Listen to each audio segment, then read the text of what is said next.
God say if you look on. Hello? Come here. If you look on. Virgin, if you look on. Come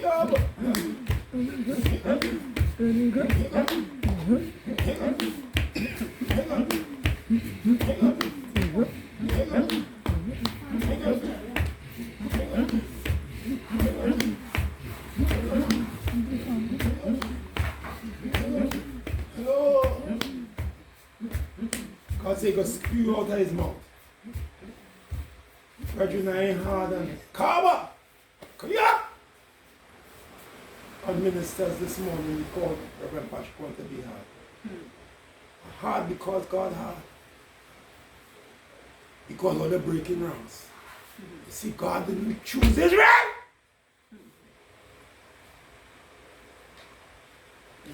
According to weakness and according to favoritism, brethren, he chose Israel. According to pedigree,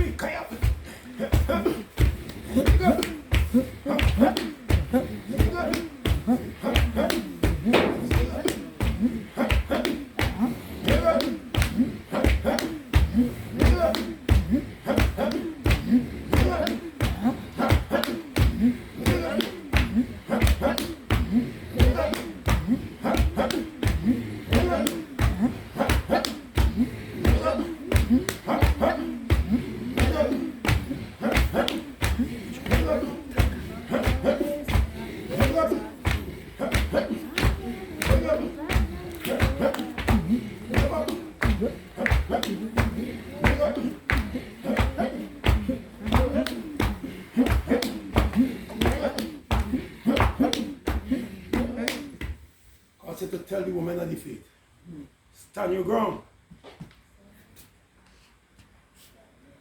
Watch and pray. Women of valor the faith. Don't go for name. Don't go for position. Too much opposition. You see, they say, Larry Myers say, I want to hand over, but split. No.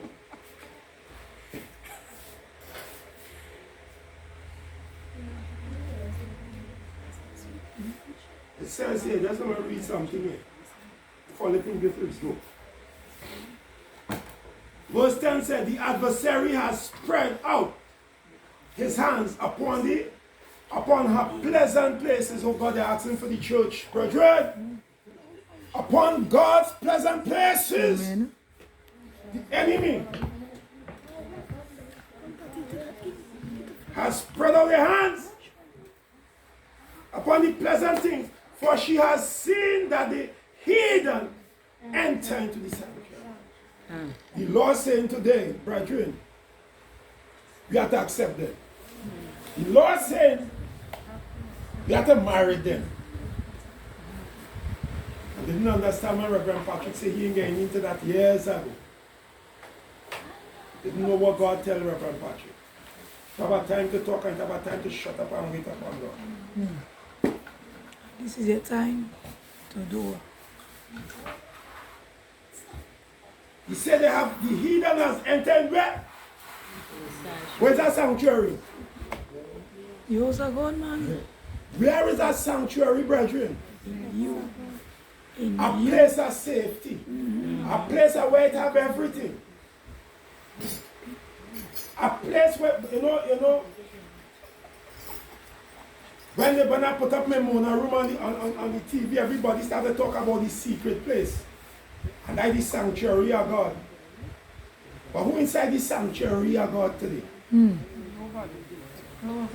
Nobody. The woman man. The man woman. And all of them. And all of them is pointers, baptizers, and all kind of isers. And a set of idlers. Bottom.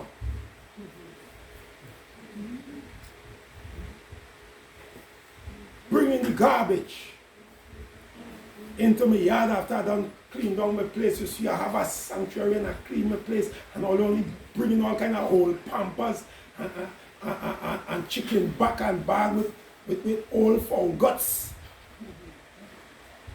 And drag it into my place. And then all they want to be throwing Kananga water and Florida water and spraying couscous all over the place. Jesus said, is this thing sent all they bringing?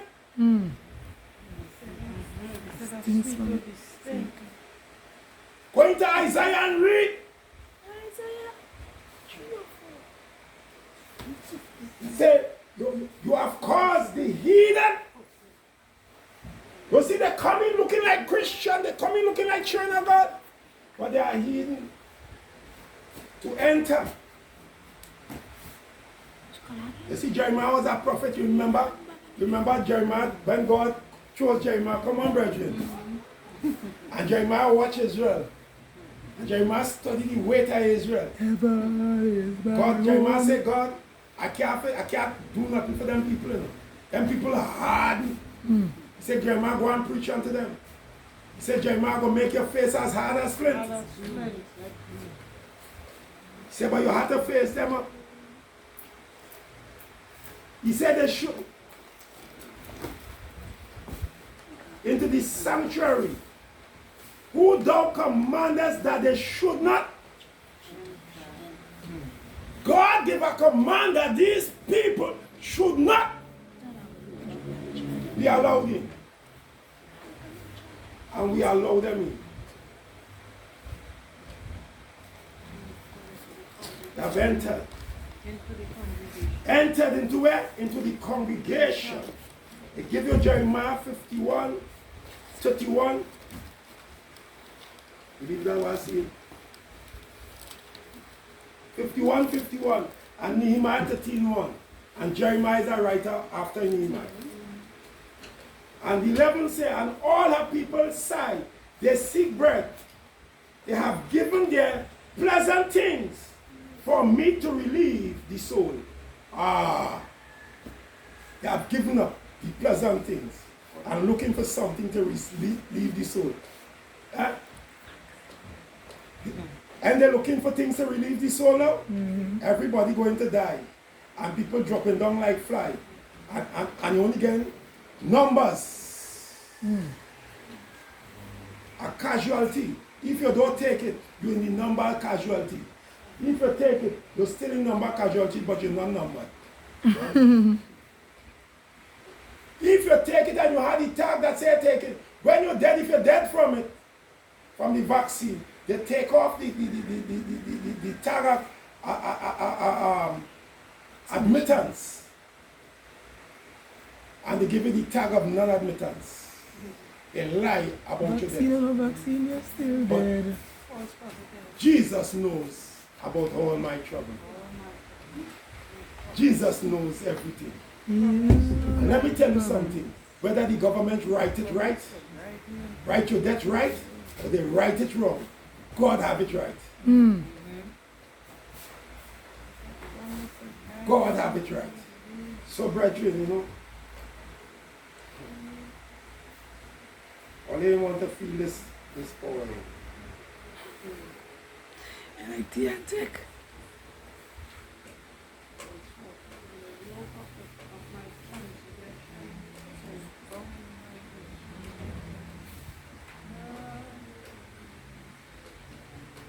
Hear what they say, I'm closing here and I'll give Leader Hutch to speak and to close off.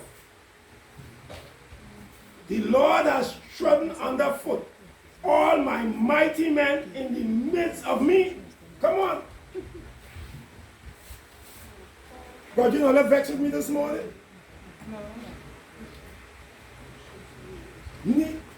Jeremiah saying God has what? Trodden all the mighty men.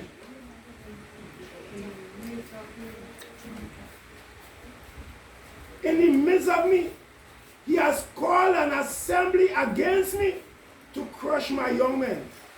What is happening with the young men? Half of them who come into the faith has gone over. They have left because we allow the heathen to come in. We invite them in the church. We know the nastiness there. And still bringing them. I say like a minister who ministered to me. You only don't feel I'm making excuses or looking for excuses. I'm saying something here and understand what I say. When I go before God,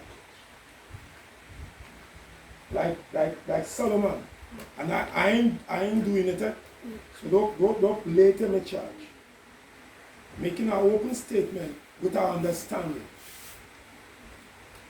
A minister said that to me in Leader Ward Church. He said, everybody, I don't know the man, and the man didn't know me. But he walked down and he said, come up on the altar. I said, no. I said, I want to listen. He said, I come to preach to you today. He said, everybody will have a problem with you. He said, and everybody does have a problem with me because anywhere I go, I'm talking to women. He said, one thing they can't charge me for is man. Because they never see none with me. I on them back with them on mine. One, he said, son, if you're going, when you go before God, say, I want you to understand, I'm telling you to understand what I say. Let God charge you for woman. Don't ever let God charge you for man. Say, stand your ground. He said, preach about it and stand your ground. He said, God put them there for you. Let him charge you for that. So if you go to hell, you go to hell for the right thing. And not for the wrong thing. You say, how you can go to hell for the right thing? You do the right thing. But you just do it in a wrong way. By the right thing. And people say you can't do the right thing in a wrong. You can do the right thing in a wrong. You can turn on the TV to see the picture. What do you do?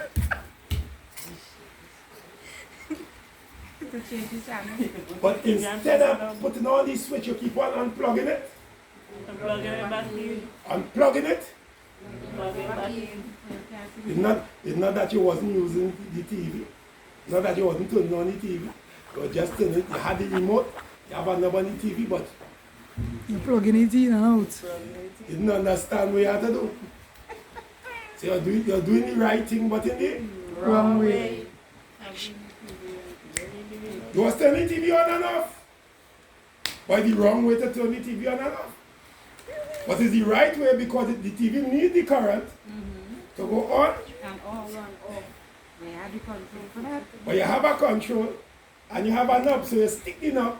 So when you plug And it in, the current. Because the current goes to your hand. You keep on plugging and plugging. So because the man ain't want to see trials and tribulations on when you go, you have all over the place. But he have his woman. What I'm going to have is the word of God. All over the place. God could charge me for the word of God. And he could charge me. And I certain what I'm saying, I'm not saying it in the wrong way. Because I know what I'm coming out here to say with lamentation. I don't read it, honestly, I don't read the whole thing. I take a brown straight. Because that's how God tell me I have to do my thing. I don't know about other people. Other people have to write. I want to say to all my friends who calling themselves Christian, who calling themselves Pentecostal, who calling themselves Adventist, who calling themselves this, who calling themselves that, who calling themselves the other. And who meet me and tell me Stop preaching and telling people what to do. Get a life in Christ. Once if I stop teaching, it's very stone pride. If I stop. You understand God yet. I love you. And I will always love you.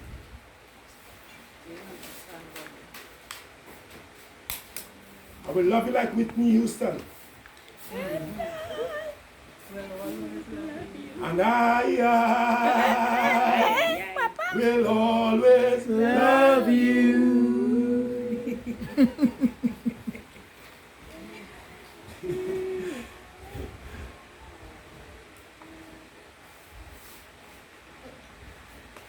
I is the bodyguard. And I am on the front line. I don't need Dr. Rowley to tell me what line I am. I am on God line, and God has placed me on the front line. I'm going to stand on the front line. I stand against him, Biden, Ching Chong Chai, And chai chong Wong Dong Hu, lang hung. and everybody else. Yung lang ting. When it come to my God. Jeremiah said, we allow it up. We have allowed it. We have allowed it. Reverend Hodge, we have allowed it to come. And don't worry with the text that said the tears and the wheat have to go together until the day of harvest. Said we have allowed that which God commanded not to come into the house of God. So you hear me say earlier on, in some weeks ago, that when they come in, we get up and we give them the highest seat in the house of God to sit down on. And they come and they drop the demons and the politics. So I think in I think it was in Michael Joel, when Joel spoke about politics entering the church. Politics entering into the church. I see what they're doing now. These men get positions, senators, ministers, up, right up on any prime minister, and they cannot say, God has commanded that we don't do that. They have to trump on because we allow it to come into. I just go among them, just invite me. No, they might want to invite me. When they do see me there, they want to shoot. Before they say, make sure I get a seat right up. No more. They go put my seat quite in the back. Outside the door. They go treat me like a leper. They're not going to know who my All friend for is. the glory and honor of God. This is what Malachi said. Now you know.